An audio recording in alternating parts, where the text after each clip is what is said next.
dos professores, em cada escola, ter uma ligação muito próxima com eles, mas tem uma particularidade e por isso também, quando pensei em convidar determinados sindicatos de determinados países, é que em Inglaterra, os nossos colegas ingleses têm sindicatos muito fortes, sindicatos que lutam muito e lutam bem, num contexto em que há imensas limitações à lei sindical. Como foi aqui explicado, para um sindicato poder convocar uma greve, tem que fazer uma consulta via correio postal, não pode ser via eletrónica, metade dos seus sócios tem que responder a essa consulta por correio e 40% dos que respondem têm que dizer sim à greve, para o sindicato estar autorizado a convocar uma greve. E essa autorização só é válida durante 6 meses, por isso a Mary disse que agora vão ter que repetir a consulta e posso dizer-vos que, por exemplo, outro grande sindicato inglês não conseguiu que metade dos sócios respondessem, embora a esmagadora maioria dos que responderam tivessem dito que sim, e não pôde convocar a greve. E só para essa consulta, o meu colega disse que o sindicato pôs de lado no orçamento 1 milhão de libras, que deitou fora porque não conseguiu que houvesse uma resposta que atingisse o limite. Portanto, isto para vermos, de facto, como o ataque aos direitos sindicais está aí, é brutal em alguns países, e ainda assim os sindicatos resistem e, no caso da NU, que foi aqui dito, conseguiram ter 400 mil pessoas numa reunião online e estão a fazer neste momento uma greve fortíssima e estão a conseguir que a sua mensagem passe para a opinião pública. Portanto, é um exemplo importante. Há também, neste momento, a imposição de serviços mínimos, não tivemos condições para partilhar aqui isso, mas eu acho que é um dado importante para a nossa reflexão, que é também esta questão dos direitos sindicais e do ataque que existe em muitos países. Eu vou agora passar a palavra à Sara. A Suécia. Eu fiz um bocadinho uma encomenda, digamos assim, a cada uma.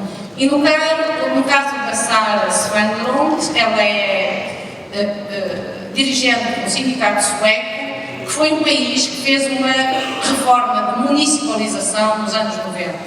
E para além de ser importante perceber como é que está a situação em termos da falta de professores na Suécia, que é também um país muito afetado por isto, eu também pedi que refletisse connosco até que ponto é que essa reforma da municipalização contribuiu também para a degradação das condições de trabalho dos professores e também, num certo sentido, para esta evolução que houve na Suécia em termos do abandono da profissão. A Sara é professora certificada em Matemática, Ciências e Tecnologia para a educação primária e secundária, é dirigente sindical há 20 anos, é atualmente vice-presidente do sindicato Swedish Teachers Union, sindicato dos professores da Suécia, que é um sindicato muito recente, só foi criado no dia 1 de janeiro deste ano, resultando num processo de fusão dos 2 grandes sindicatos suecos. Portanto, neste momento, se tivermos em conta que a Suécia tem mais ou menos o mesmo número de habitantes que Portugal, à volta de 10 milhões, o sindicato representa cerca de 300 mil trabalhadores da educação, e isto dá a ideia da dimensão, da representatividade que o sindicato tem no país. Sara, you have the floor. Thank you very much for coming.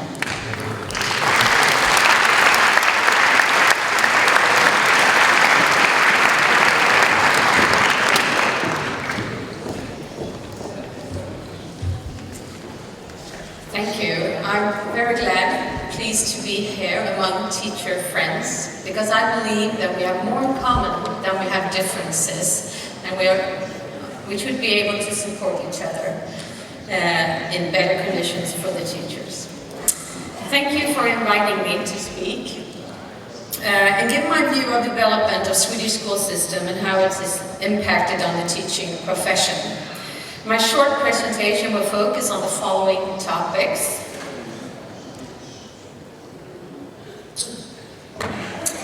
The development and reforms of the Swedish school system since 1990, the effect of the reforms on teaching profession and Swedish school system, the state initiative to regain control, and the teacher supply system situation in Sweden. And the Swedish Teachers Union approach to the current challenges. And Manuela, she described the really started union, the Swedish Teachers Union, only 4 months old in Sweden. So we're very proud of it. Congratulations. Thank you.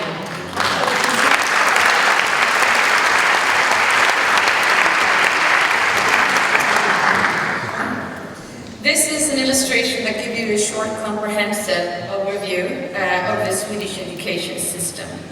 According to the Swedish Education Act, the municipalities and the independent school have main responsibility for preschools, compulsory schools, and upper secondary school. About 84% of the pupils in compulsory school attend municipal schools, and 16% in independent school.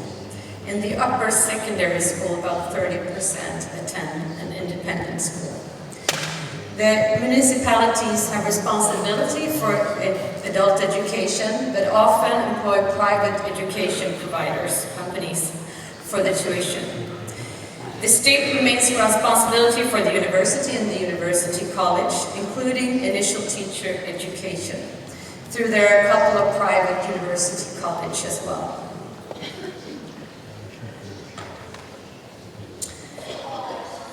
The important development and reforms since 1990. Since the 1990, the number of important developments and reforms have impacted the Swedish school system and teaching profession. Starting with the municipalization and reform in 1991, decentralization and deregulation. The state withdraws to a large extent. For instance, the Swedish National Agency of Education first became less active, providing clear guidelines for teachers and education providers, and largely refrained from quality inspections. We had a severe economic crisis in the early 90s, with impact on municipalizations to capacity to handle changes. Changing student population due to large migration in Sweden, increasing residential segregation. A new goal-based curriculum introduced in 1994, which according to many teachers and experts made it more difficult to grade pupils and made it obligatory content different subjects less clear. School choice system. The independent school reform in 1990. A Swedish school market emerged with increasing competition for pupils between the municipal schools and the independent schools, especially in larger cities. Today we have over 1,500 different school providers. The largest independent school has over 180,000 children and students. The reforms are largely influenced by the new public management governance model.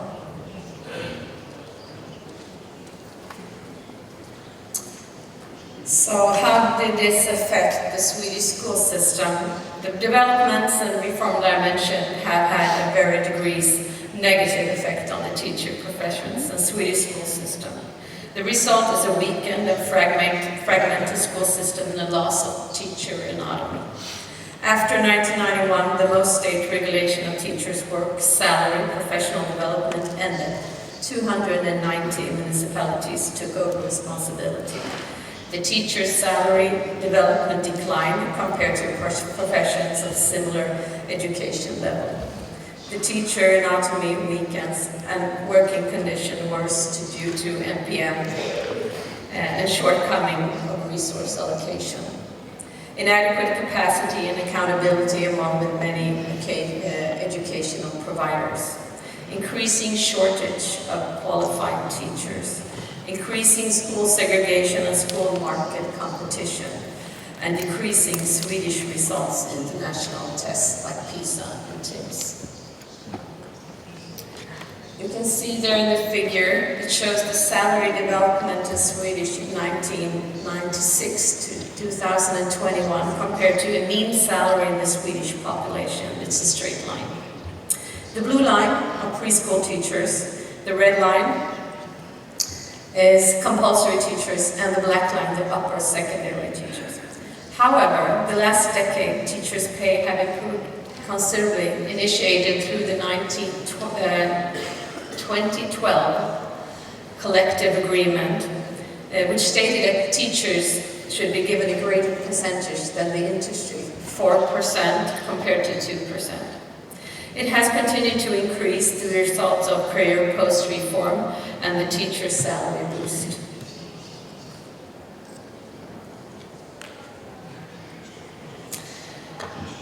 And the state tries to regain control. You heard the negative effects, and gradually the problems in Swedish school system started to become evident to teacher union, to state agency, to politicians and other actors. So states started to initiate a number of reforms and changes to regain control and strengthen the teacher profession. Here's a list of some more important ones on the last 15 to 20 years. A new initial teacher education program in 2011. Certification of teachers and preschool teachers in 2011. New school law, curricula and grading scale 2011 and 2022. Increasing number of conditional central government grants for municipalities and free schools. New career path for teachers in 2013, first teacher and senior subject teachers, and teacher salary boost in 2016. Professional development program will start in 2025, and comprehensive state inquiry to greater central government responsibility for schools 2022. We're turning back from the 90s. Most of these reforms, especially the certification of teachers and preschool teachers, have been welcomed by the teachers' union. But the reform is still not fully implemented, which means that schools continue to employ unqualified teachers.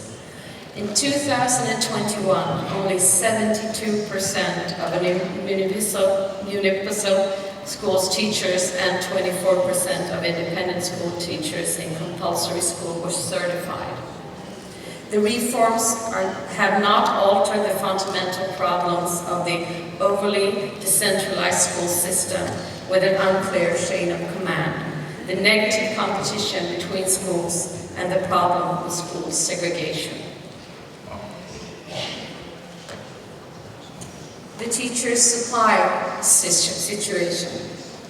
Sweden have had a long period problem with attractiveness for teaching profession. The shortage of education and qualified teachers became especially apparent in the result of the certification requirement reform in 2011. A low salary development and less than good working conditions have been major causes behind the problems. But according to the last prognosis, the estimated shortage seems to be less serious than some years ago. We don't have a general teacher supply problem today, mostly due to reduced immigration prognosis, but we're still missing 12,000 teachers to be recruited in 2035. The shortage is higher for certain school subjects, and shortage prognosis varies depending on the region in Sweden. Teacher retention is not a major issue. 80% of the teachers who graduated from teacher education program in 2014 to 2015 remain in the profession 5 years later. The state has implemented several initiatives to recruit more teachers, example, many alternative training pathways. To summarize, the teacher supply situation is better now, but still not satisfying. A shortage of educated and qualified teachers present a problem for our members, though the workload increases when they have to support unqualified teachers and personnel and teach more and larger groups of pupils. More have to be done to convince younger people to become teachers without sacrificing the quality and integrity of the teacher education. The figures show the need of teachers in 2035. As you can see, preschool teachers, subject teachers in higher primary school and vocational education teachers are needed the most. So So, what's the union's approach on this? Well, a Swedish teachers' union has several proposals to address the problems still facing the Swedish school system and teaching profession. Some of our main demands are as follows. Increased state responsibility, both economic and regulatory, to ensure equity and quality. A complete state takeover is a goal, but the reforms must be made in small steps. Abolition of the school market, including the possibility of the publicly-founded and independent school to make profits. Increased autonomy for teaching professors with support of the state, CPD, including CPD. Better working conditions and salary development through more national regulation and better collective agreements. Thank you for your attention.